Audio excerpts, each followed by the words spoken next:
Brand disclaimer.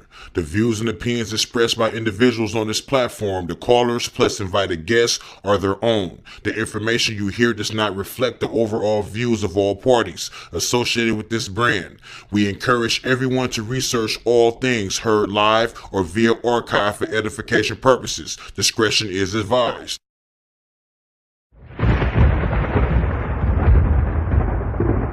Don't touch that dial. You're now listening to Debate Talk Free Radio.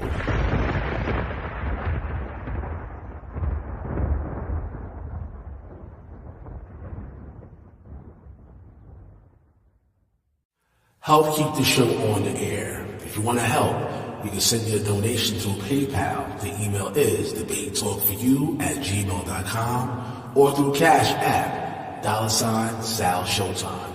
Thanks for your support.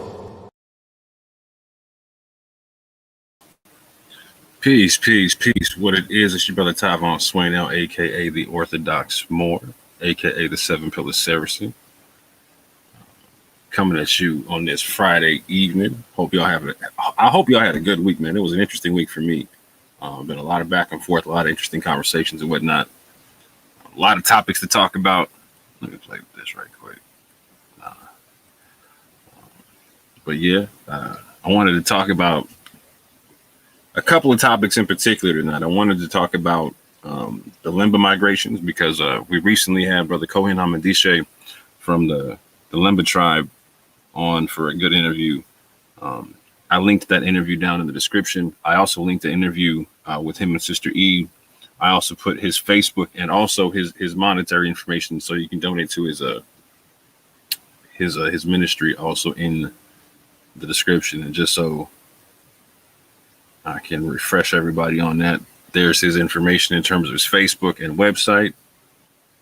And then here is his information in terms of where you can send him direct donations or whatnot. So you can quickly copy that down. You can pause this up and copy down when you need to, etc. But with that, family, I wanted to talk about a couple of things concerning that interview and also some conversations I just had being on the Dagger Squad panel with Garfield and Unkin and Goldie, etc. whatnot. Because there's been a lot, like I said, a lot of interesting conversation concerning the Limba, their migration, people claiming Limba DNA, people talking about Gedmatch and are they using the right programs and formulas and are they using the right projects in Gedmatch, etc. whatnot. So yeah, just to kick it all off, I wanted to get off into a small presentation, getting into what the Kohen had talked about in his interview with us, talking about his migration and whatnot. And during our talk and whatnot, our interview and whatnot, he had to go look for a few things at one point. So when he did so, I actually brought up a couple of slides to go check out or whatnot. And I want to actually go through that presentation so we can give some historical background to some of the things that the Kohen was saying, because it was very interesting. And I thought it was interesting because, like I said, it matched up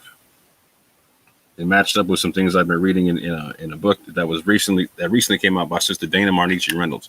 If you don't know her, she is a very, very powerful scholar. She's an ethno historian, a biographer, etc. whatnot.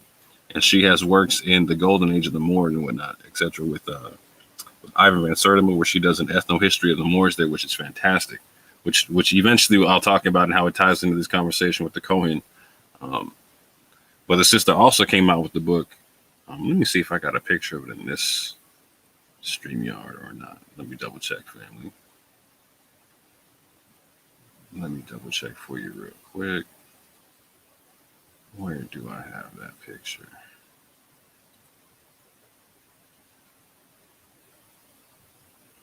Just give me 1 second, family. Excuse me.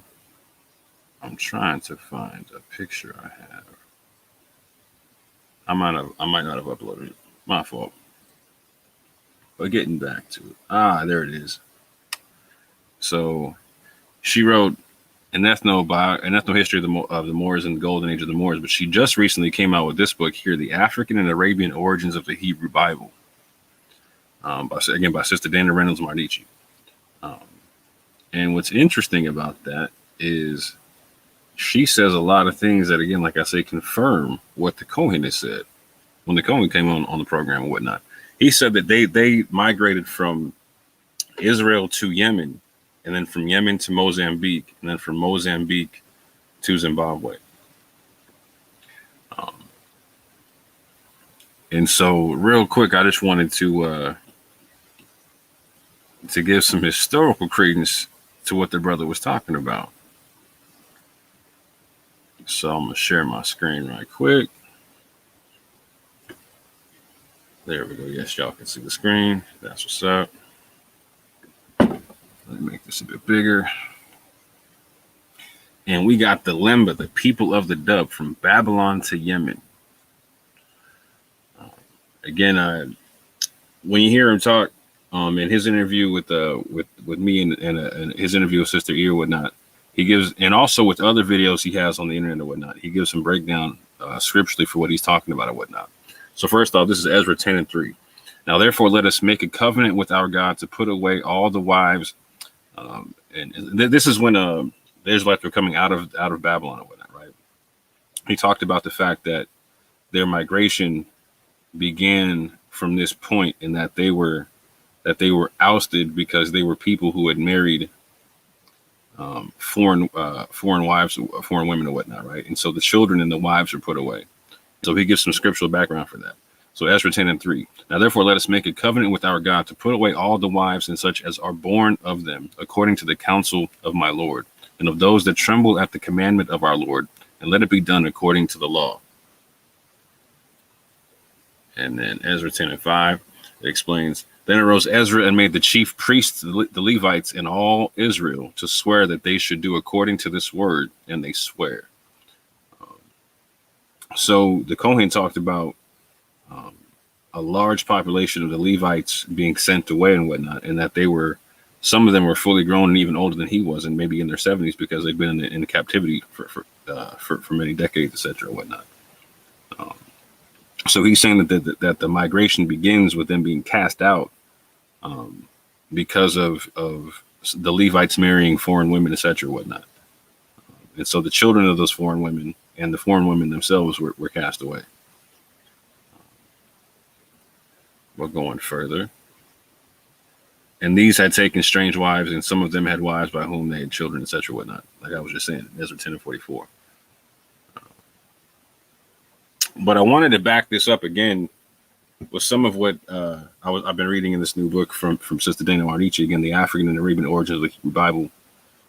This is from page 172 of that book, where the sister talks about a clan of Levites in Yemen.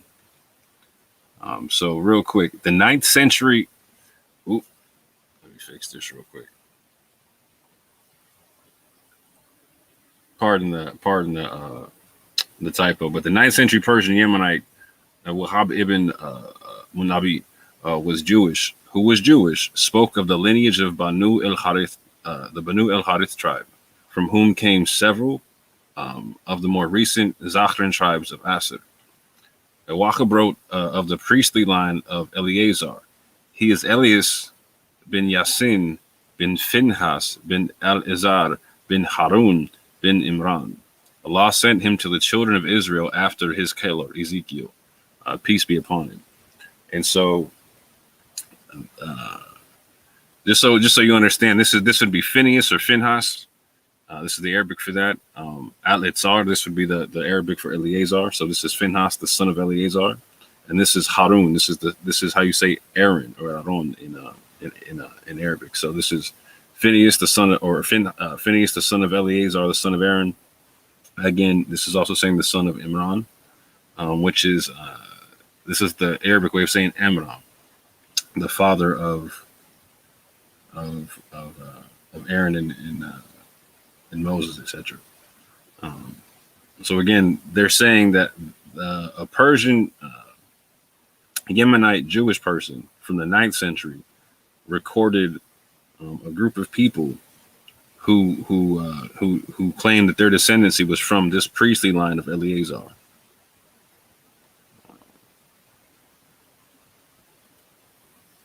And again, going further on page 174 and 175 of this book, the African and Arabian Origins of the Hebrew Bible by Dana Marnichi.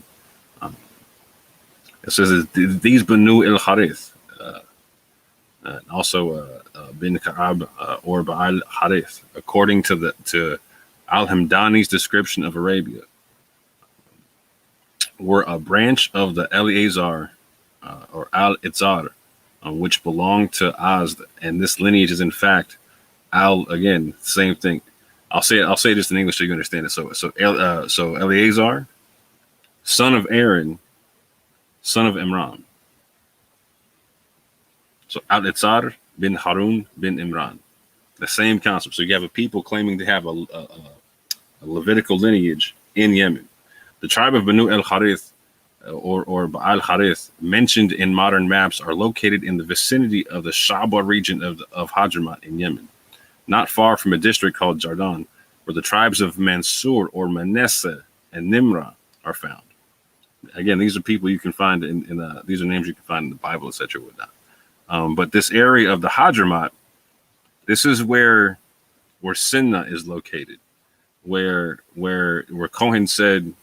Kohen Hamandishe said that they went to and they helped set up a city. So going further into that, well, let me bring this up as well. That Al-Hamdani, the person that I just read, right, his source, or that source that I just read from Hamdani, he's a 10th century Yemenite Muslim from Banu Hamdan, from the Banu Hamdan tribe, a well-known Sabian clan that dates back in Yemen to the first millennium BCE. Al-Hamdani was a geographer, a chemist, a poet, a grammarian, a historian, and an astronomer. He wasn't just a nobody writing this. And he's from the area, and he's from the area for a long time. His people have been there for a long time. But I'm just going further real quick. Let me check, see if there's any questions in the chat real fast. Okay. You know, let me make this big. No, it's okay like that. Again, so Kohen Hamandishe was talking about Senna in Yemen, right? About this city that was built in Yemen. And it needs to be understood it's distinct from Sana'a, that's in Western Yemen, and Sana'a, that's in Oman. Okay. Senna is in Eastern Yemen. Like I said, in the Hadramaut. Senna is an abandoned and ancient town in Yemen located in the remote eastern Hadramaut Valley. Senna was a thriving Jewish city at the time of the Babylonian Empire around 500 BCE and is believed to have been dominated by Israelites who fled Jerusalem during the Babylonian invasion. They crossed the Jordan into Yemen, believing they were safe in the valley of the east, crossing the Masala River. This is from a book of Warriors, Lovers, and Prophets, Unusual Stories from South Africa's Past by Max Dupree, page 172. So just so you get an understanding, so that the Hadramaut area is where the Hadramaut region is where Senna is found. It is found close to this, to where the Aran region is found in the Hadramaut region there. There is a Sana'a in the western part there you see in the Azai region on the western part, but that is not it. We're talking about Senna in the east. So in the Hadramaut, this is also from an article, The Real Black Genesis, Demythologizing the First Peoples of the Book by Dana Reynolds Marnichi. She quite often talks about how the Arab sources talking about how the Hadramaut was the darkest part of Arabia in terms of skin tone. And so here, these are modern pictures of dancers from the Hadramaut and from women and a woman thereof from northern Yemen, from northern Yemen. And so you can see how dark they are to this day. So on multiple levels, you can see to where, if this is like where the area of Sheba is at, right? And people that are this darker one, you can see to where the Limba would have felt safe there. One, it's a Jewish kingdom. Two, they get to blend in. We're going further. Again, you can see on the map here where you have Sana'a on the northwestern part of Yemen. But if you go to the east, you can see where it says Sena, S-E-N-A. This is the area where Kohen Hamandishe was talking about. And again, you can see where he talks about they get in a boat and sail to Mozambique. We're going further. Again, that's in the upper right-hand part of the picture there, Senna. This is Senna. These are the ruins of Senna. And what's interesting about this is when I first saw this, I was like, wow, that reminds me of a lot of stuff I've seen in Mali and Timbuktu, etc. whatnot. Very interesting. I'll be touching on that on Monday. But yeah, this is Senna. These are the ruins of Senna, etc.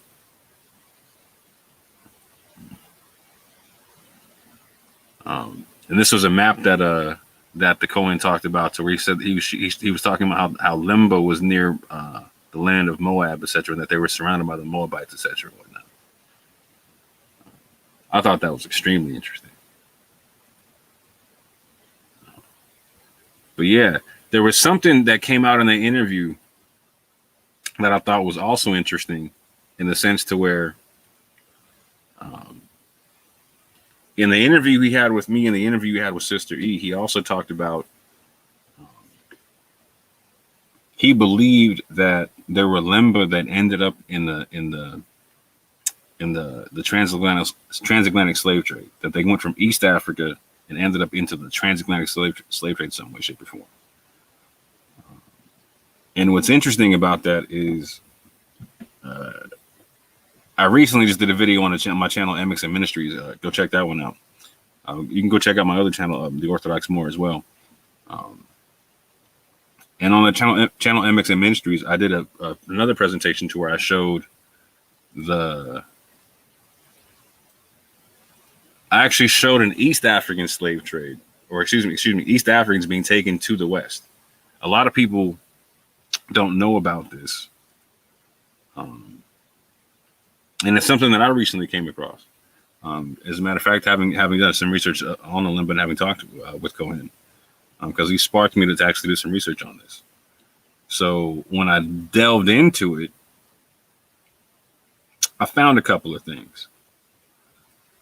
But before I play that, before I get into that, I want to play something for y'all real quick. I want to play something that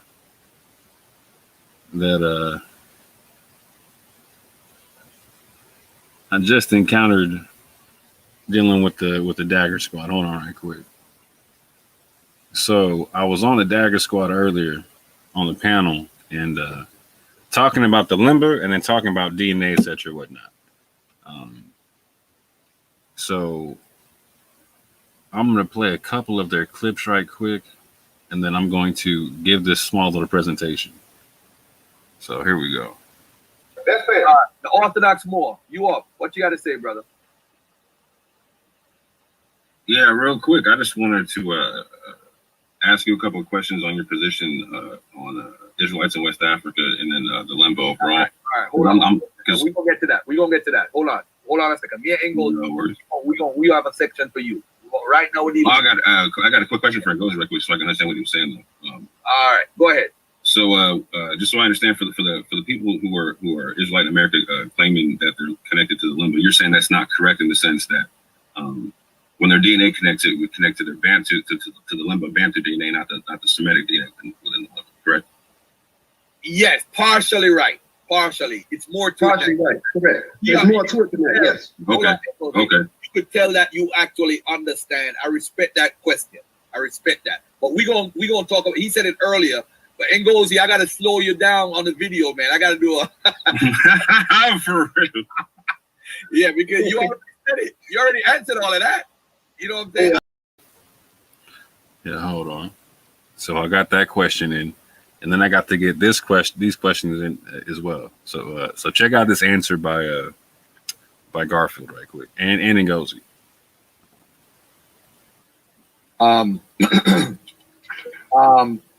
Orthodox Moore, you had a question that you wanted to ask, and we skipped over you. So go ahead and then after. The two quick clarification questions. So one, Brother Ngozi, what is your position on the Gedmatch projects that tell the people that say they connected to Limba that those particular projects also match them up to Yemenite, Ethiopian, and Moroccan Jews? And the second question to Garfield, was it your position earlier that no East Africans were taken into the transatlantic slave trade into the West? Yeah, my position is that, I mean, there were people taken from North, but not from the East. There's some few people taken from the North, not necessarily from the East Africa. East Africa people were taken in the, during the time when the Muslims were in charge. They did take them to several different places. You know, that's why when people talk about the 400 years, you got to be careful because there's the people from the East that were taken on ships. So if they want to play that game, and they've been in the land for over 400 years as slaves. So these are things that's going on outside of our world that's happening on that side of the continent. All right. But as far as taken to America, I'm not aware of that. Maybe that's something I missed in school, but I don't know about that. Ngozi, the next question. I was going to say again, even those people that you talk about that were stripped from East Africa, the Arabians took, or some of them that possibly came through the Portuguese and traded somewhere in the Iberian Peninsula with the British or whatever, they were primarily Bantu speakers. You're not going to find a Habesha slave over here. You're not going to find a Somali slave over here. You're not going to find a Oromo slave over here. You're not going to find an Melodic slave over here. You find primarily Bantu speakers that was being taken in those zones. For us, and that came to America, we are really Mendi, Fulani, Yoruba, Alactic Congo speakers, Volta Congo speakers, those type of people. You're not going to find, you might find, like you say, the East Africans, but what type of East Africans are they taking? They're not taking Somalis. They're not taking Oromos. Somalis was embedded with Islam, and they didn't look, they still treat Somali Bantus bad and call them Jagara. That's the term that they use. Jagara. Look it up, or if you're around Somalis, you'll understand. Even with, like my mother being Fulani, and I'm gonna say this, Fulanis are flunkies. They were the ones that caused a lot of jihad in the Sahel.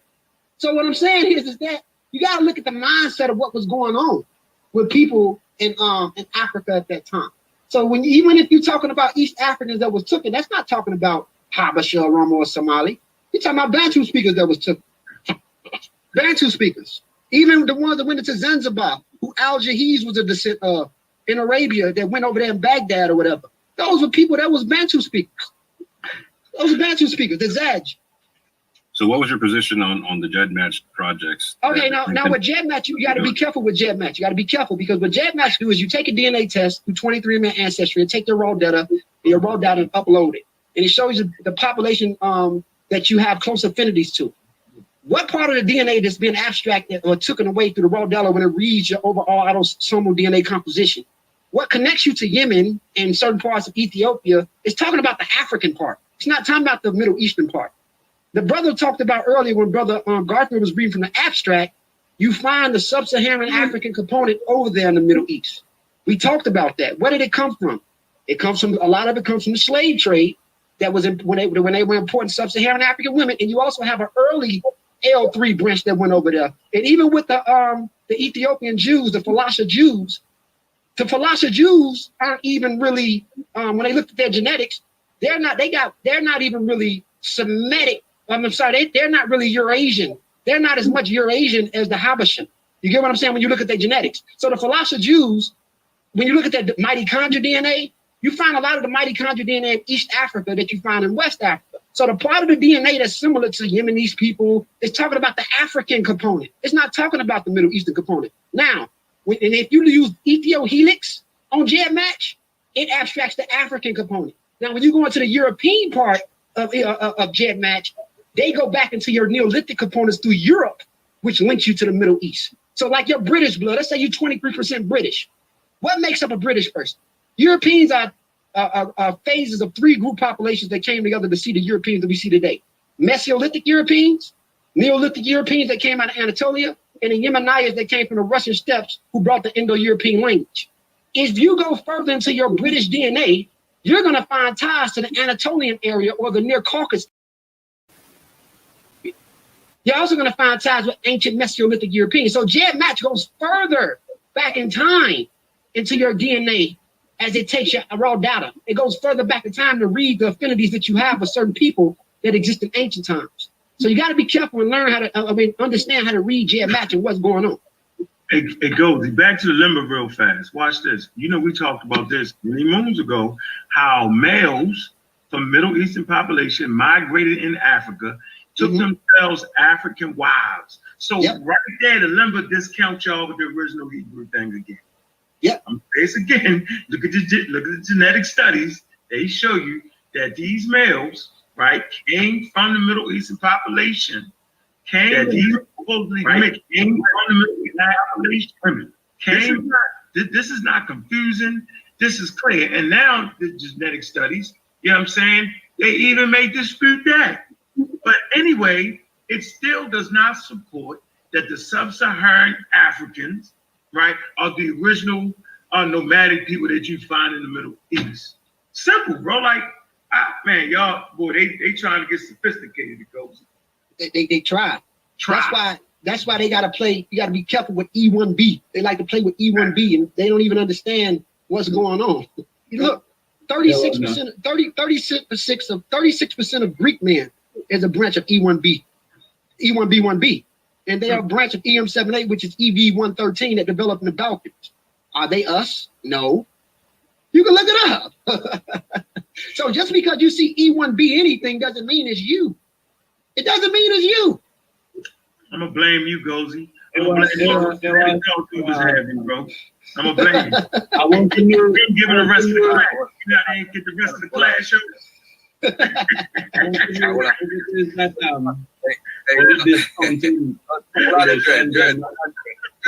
Dread, hold on, Dread. I'm gonna call you. I got Thunder. They gotta take the class, yo. We ain't giving the class, yo. Thought they had it. Oh man, Thunder, what's up? Garfield, they're literally trying to fight conversations we had for the last 10 years, bro. That's what's funny, Garfield. You know how long we Hey, hold on. Everybody take a deep breath, right? Is this your deep turn right now, yo? That is so crazy. Like, this is fun. We got all the answers to the test. Hey, you know what I'm saying? I gotta go to what we used to do the shows on again? Blog Talk, yo, they all there, bro. Yeah, like all our stuff there. Blog Talk. Man, Goes used to go in every Friday. I don't know what day. Man, listen, man. Friday and Thursday. Listen, we used to get so bored, we used to start battling each other over the king. Remember that? Yeah. We used to have fun, yo. Real talk. Yes, sir. But you know the key though with the whole Gedmatch stuff is that you got this dude named Dante Fortson, and you got a couple of people, Sista E, and you know they all on brother Marine's channel. And what happened is they don't understand DNA to the point where, because DNA goes back, if they say they're part of the E family, you saying you're going back like 60 to 80,000 years. They don't understand that part. This ain't about no Israelite at that point. This is about human family.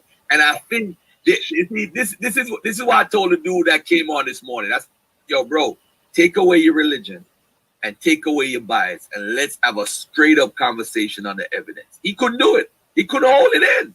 He couldn't. You know, but let me get this question from Thunder. I know Thunder got a question. Go ahead, Thunder. Thunder, funny guy, boy. So to me, that was a really interesting back and forth in the sense to where, so you have in Gozy, and you got, I believe in Gozy and agreed with Garfield. Although I might be incorrect, but Garfield was basically saying he doesn't believe anybody from East Africa came into the transatlantic slave trade and whatnot. So on one level, trying to link yourself to that, to the Lemba through that is fallacious or whatnot. On another hand, they were talking about the DNA stuff, right? And so for the Gedmatch concept and controversy that's been going back and forth, there was a sister named Salam and I think G-Con and other people who were starting conversations about how that Israelites were using the wrong project in the Gedmatch to be able to link themselves to the Lemba concept. putting themselves through the world projects versus the Ethio Helix projects and whatnot. And so the pushback on that was that when we put our DNA, or Israelites put their DNA into the Ethio Helix concepts, that the Lemba DNA or the Lemba is not in that project, so it's not in the list that could potentially come up or whatnot. And so I asked a question about the world DNA projects, in the sense to, we're like, okay, so when Gutu was saying that with the Gedmatch, etc., bottom line was that the DNA markers that are matching up with the African aspects of the DNA. So it's matching up to the Bantu DNA that the Lemba have, and not to any Semitic DNA that the Lemba have. And so my return fire question to him was, okay, so what is your perspective and what's your position on those same world projects that show that they link up to the Lemba, also showing that they link to Yemenite, Ethiopian, and Moroccan Jewish peoples? And so what he was saying is that, again, for all of those groups, from the Yemenite to the Ethiopian to the Moroccan, that they're connecting to the African DNA and not the Semitic DNA. So Ngosi's basically saying that there's no possible way, period, that genetically there's any Semitic ties to it or whatnot. It's all African DNA, etc. whatnot. So with that, I want to address something that the second question that I asked to Garfield, which was his position that there was no East Africans taken in the transatlantic slave trade and whatnot. And so with that, I want to share with you some research I've recently done and whatnot that I found to be interesting. Again, keeping in mind that Kohen Hamandishe said that his people came from Israel and went from Babylon to Israel to Yemen to Mozambique to Zimbabwe. Again, from Babylon to Israel to Yemen to Mozambique to Zimbabwe. So let me just share my screen one more again. And do it like this. Again, the Lemba in the transatlantic slave trade. East African slaves taken to the West. Were the Lemba enslaved in the Americas? Kohen Hamandishe, Lemba tribesman from the Buba clan, says that he believes that there were Lemba on slave ships to the Americas. Some claiming an Israelite identity in America are also claiming a genetic tie to the Lemba. Is this even possible or plausible? East Africa was a late participant in the transatlantic slave trade. In the 1770s, the French began to regularly trade in slaves in the French islands of Mauritius and Reunion Island, islands east of Madagascar in the Indian Ocean. They got the slaves from those points on the east coast of the African coast. So they got them from the east coast of Africa and took them to these islands that were farther east to Madagascar. I'll show a picture of that in a little bit. And these slaves were taken in small numbers for a century prior to this, right? So from a century prior to 1770, right? Or the 1770s. But they were taken in small number. But when planters in Saint-Domingue, a French colony on what is now Haiti, demanded more labor, this slave trade, again, from East Africa, became more regular and systematic. I have the link for this article that I'm getting this information from down below, by the way. So again, East Africa was a late participant in the transatlantic slave trade. And it started past the 1770s. So I go into the next slide. It took slaves from Mozambique ports 120 days to reach Saint-Domingue, i.e. Haiti. While 30% of the slaves died on this long middle passage, it still soon became a profitable route for the slave traders to take. Soon a triangular slave trade developed between the western port cities of France in Bordeaux and Nantes, Saint-Domingue, again Haiti, and East Africa. The slaves were exchanged for sugar, coffee, and indigo. During the 1780s, the vessels used to transport these slaves grew to be able to carry up to 1,000 slaves on each vessel. Between 1789 and 1790, the triangular transatlantic East African slave trade reached its peak when 46 ships carrying more than 16,000 slaves circumnavigated the Cape. Almost all of these ships were bound for the sugar and coffee plantations of northern Saint-Domingue. Again, this is Haiti. So this is a concept of the the triangular slave trade that I'm talking about from East Africa, France, and Haiti. So we have on the left, you can see where Saint-Domingue and Haiti is, and it's showing you where the line of France is, right?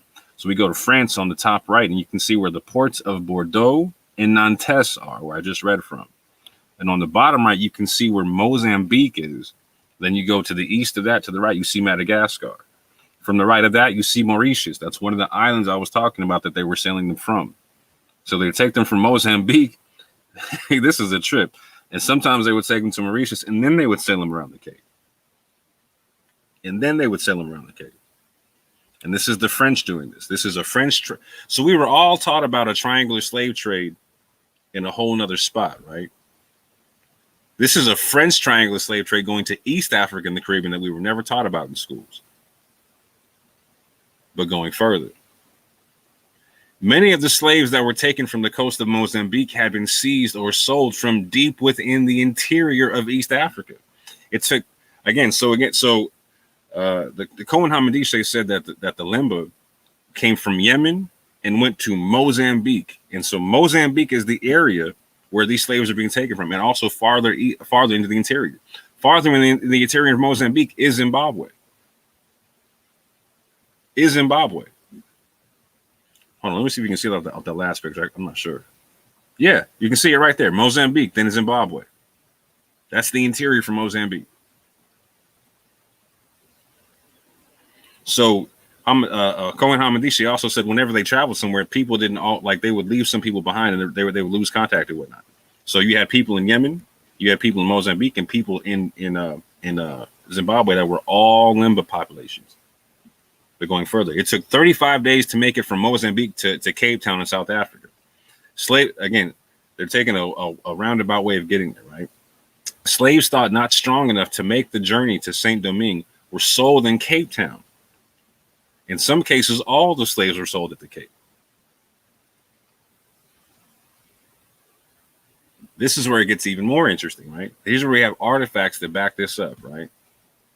In the 1980s, the remains of the Portuguese slave ship, the São José, were found off the coast of Cape Town. Discoveries through South African and Portuguese archives confirmed that the São José had set sail from Lisbon, Portugal in April of 1794 and had sunk off the coast of Cape Town in December of 1794 with 212 of the believed 400 or 500 slaves aboard as cargo having died in this event. The ship was heading from Portuguese Mozambique to colonial Brazil. Again, I have the articles talking about this link down below, family. 2 years after the São José sank off the coast of Cape Town, merchants at Mozambique Island opened up a new slave trade with the Americas, sending slaves to Rio de Janeiro, Brazil, and the Spanish Viceroyalty of Rio de la Plata, which consisted of lands in modern-day Argentina, Chile, Bolivia, Paraguay, and Uruguay.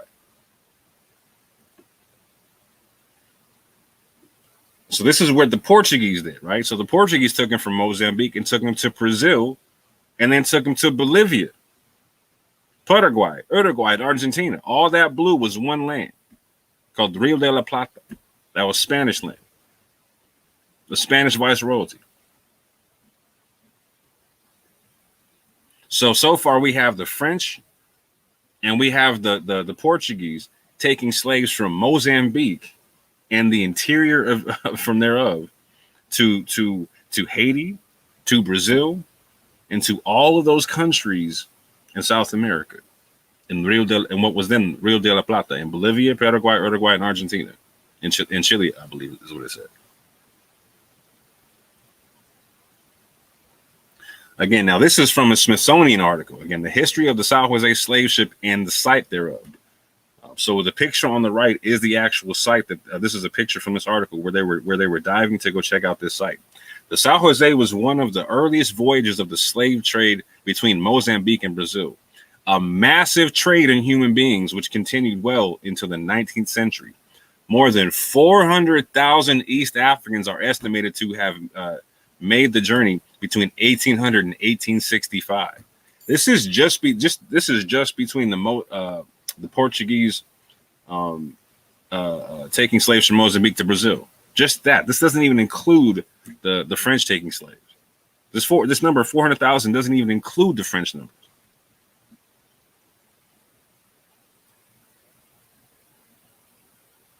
Again, were East Africans taken to the West? East African slaves taken from Mozambique coast and the interior of Africa would have been present during the slave insurrection of the Haitian Revolution, which took place from 1791 to 1804 in the French colony of Saint-Domingue. One more time. East African slaves taken from the Mozambique coasts and the interior of Africa would have been present during the slave insurrection of the Haitian Revolution, which took place from 1791 to 1804 in the French colony of Saint-Domingue. Planters from Saint-Domingue seeking refuge from the revolution migrated to the territory of Orleans. This is the modern-day Louisiana family with their African slaves. The largest slave rebellion in U.S. history took place in the territory of Orleans in 1811 after this migration happened. So you had the slaves that were kicking up so cold in Haiti that they ended up getting their own land, right? And during this revolt, you had the planters who were using them as slaves, trying to flee the revolt and go to modern day Louisiana, but they took their slaves with them.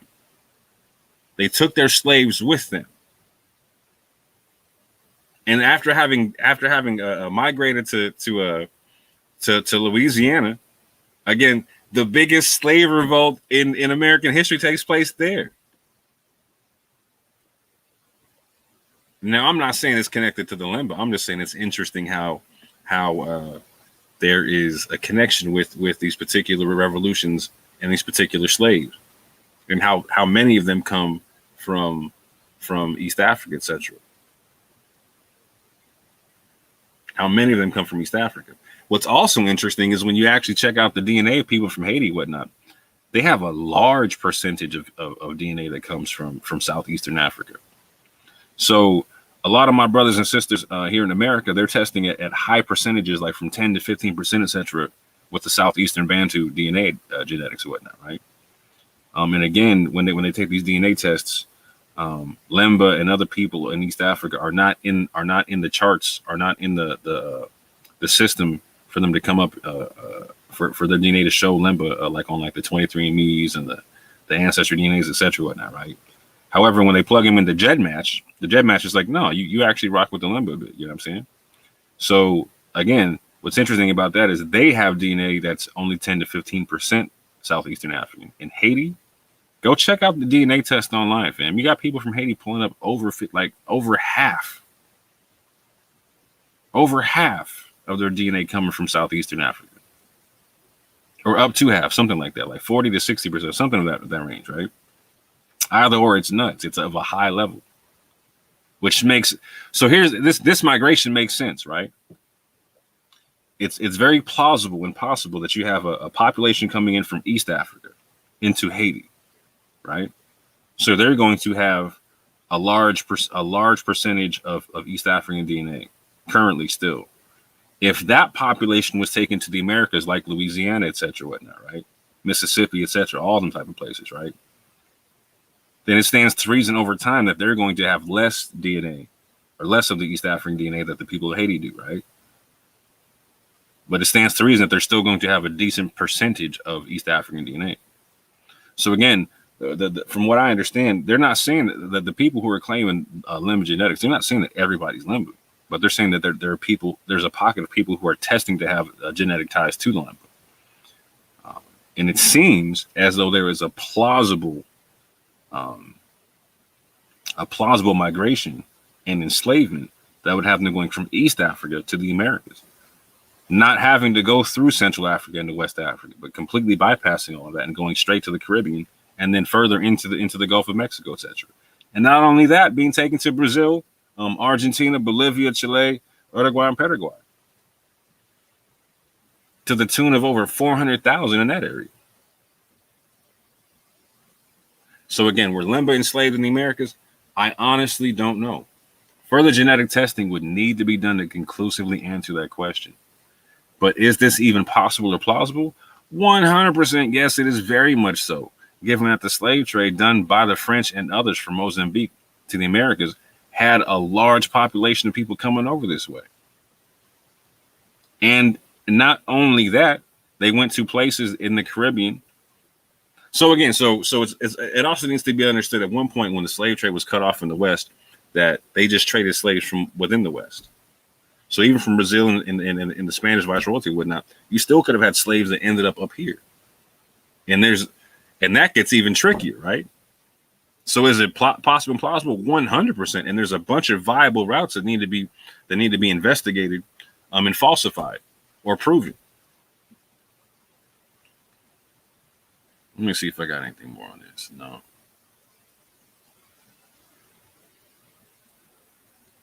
But yeah, family. Big up to my man, Kimo Ben Israel in the chat. Shalom, fam. But not too many people watching. I will drop the link in the chat to see if anybody wants to jump on. If nobody wants to jump on, I will jump off because I know there's a bunch of other live streams going on right now. It's busy as Friday. People doing their thing. People got a lot to talk about. People talking about these pews. People talking about urban apologists. People talking about this DNA. People talking about all kind of stuff. You know what I'm saying? So I'll give this a quick second. If I don't see anyone jump on, I'm just going to X this off and say peace to the family. So yeah, I don't see anybody jumping on. So with that, I appreciate y'all for watching and for your time and whatnot. Bless and big up to everyone who tuned in. And let me know what you think down below in terms of the information that was brought out. I didn't know about these triangular slave trades that were done between France, Mozambique, and the Caribbean, and also Portugal, Mozambique, and Brazil, and in South America, etc. Whatnot. So I hope y'all learned something. Garfield, I hope you learned something, brother man. Not like a gotcha thing, you know what I'm saying? It's just sharing information and whatnot. But I definitely do want to have a further conversation on this genetics concept and this Gedmatch and this DNA stuff, because there's a lot of discrepancies within the DNA conversation and whatnot that need to get addressed and really need to get hashed out real slow, because it's a really complicated conversation that I think people are rushing through. But with that, family, I'm gonna close this thing out. Keep this one shorter and sweeter, you know what I'm saying? But before I go, as always, family, do not forget to donate to Sal. Big up to Sal Showtime, giving us a platform. This is 11 seasons deep, over a decade of debates, family, a decade of discussions and whatnot. You know what I'm saying? So big up to Sal Showtime. Please don't forget to bless him. So with that, family, I'm going to close this joint out. And I'm going to say peace and love.